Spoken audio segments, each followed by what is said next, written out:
10 citations. Thème: Amour. 1. Le désir et l'amour sont les ailes de l'âme. Alphonse de Lamartine. Dans cette citation d'Alphonse de Lamartine, le désir et l'amour sont les ailes de l'âme.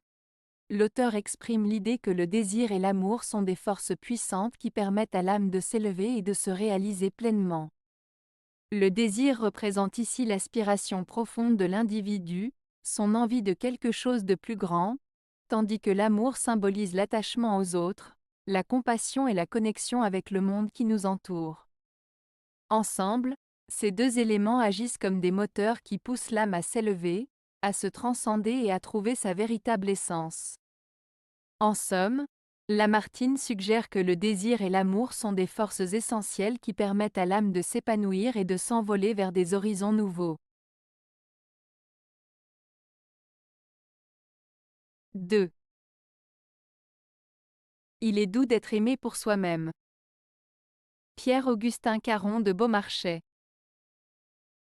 Lorsque Pierre-Augustin Caron de Beaumarchais dit « Il est doux d'être aimé pour soi-même », il exprime l'idée que c'est agréable d'être apprécié et aimé pour sa véritable personnalité, pour ce que l'on est vraiment, sans artifice ni masque. Cela met en valeur l'importance de l'authenticité et de la sincérité dans les relations humaines, en soulignant le bonheur que l'on ressent lorsqu'on est accepté et aimé pour sa véritable nature. Cette citation met en lumière le besoin fondamental d'authenticité et de vérité dans les relations interpersonnelles. 3. Pour être dans une solitude absolue, il faut aimer d'un amour absolu. Christian Bobin.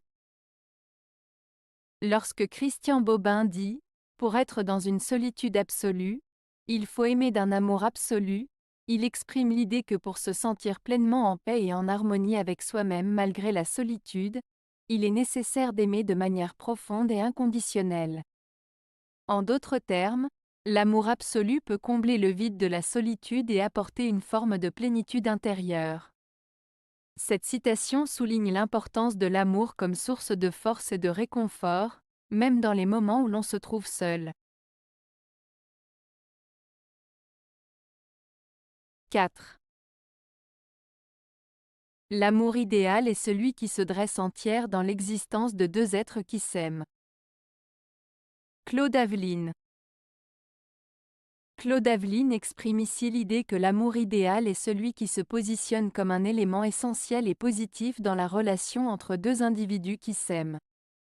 En d'autres termes, il suggère que l'amour idéal ne doit pas être envahissant ou exclusif, mais qu'il doit au contraire enrichir et renforcer la relation entre les deux personnes qui s'aiment. Il doit agir comme un élément supplémentaire qui contribue à l'épanouissement et à l'harmonie de leur amour. 5. Si nous avons bien aimé pendant notre vie, nous avons une vie après la mort. Notre amour se poursuit sur des générations. Desmond Tutu. Desmond Tutu veut dire que si nous avons aimé profondément et sincèrement les autres durant notre vie, cet amour ne disparaît pas avec notre mort. Au contraire, il continue à vivre à travers les générations suivantes. Cela signifie que l'amour que nous avons semé de notre vivant se perpétue et influence positivement les personnes qui nous succèdent, créant ainsi un héritage d'amour et de bienveillance qui perdure au-delà de notre propre existence. 6. L'amour, c'est la mort du moi pour la naissance du nous. Henri-Frédéric Amiel. Cette citation de Henri-Frédéric Amiel signifie que l'amour implique un sacrifice de soi pour permettre l'émergence d'une relation à deux, où le « nous » prime sur le « moi ». En d'autres termes, pour qu'une relation amoureuse puisse s'épanouir, il est nécessaire de laisser de côté son ego et ses intérêts personnels pour construire quelque chose de plus grand et de plus significatif à deux. L'amour véritable implique donc un abandon de soi au profit de l'union et de la connexion avec l'autre. 7. Seule l'intelligence de l'amour et de la compassion peut résoudre tous les problèmes de la vie. Jiddu Krishnamurti. Cette citation de Jiddu Krishnamurti met en avant l'idée que seule une intelligence nourrie par l'amour et la compassion est capable de résoudre tous les problèmes de la vie. En d'autres termes, il suggère que la clé pour trouver des solutions efficaces aux défis et difficultés que nous rencontrons réside dans notre capacité à agir avec bienveillance, empathie et compréhension envers les autres et envers nous-mêmes. L'intelligence émotionnelle et la capacité à voir au-delà de nos propres intérêts sont donc essentielles pour surmonter les obstacles et construire des relations harmonieuses et épanouissantes. 8. Notre amour ne transfigure pas la personne aimée, mais elle nous fait imaginer notre existence transfigurée par elle. Nicolas Grimaldi. Cette citation de Nicolas Grimaldi signifie que notre amour pour une personne ne la transforme pas nécessairement, mais qu'il nous pousse à imaginer notre propre existence transformée par cette personne.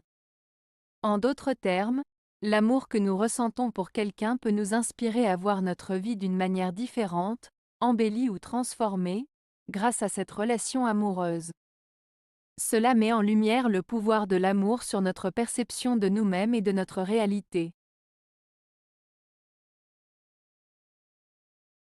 9.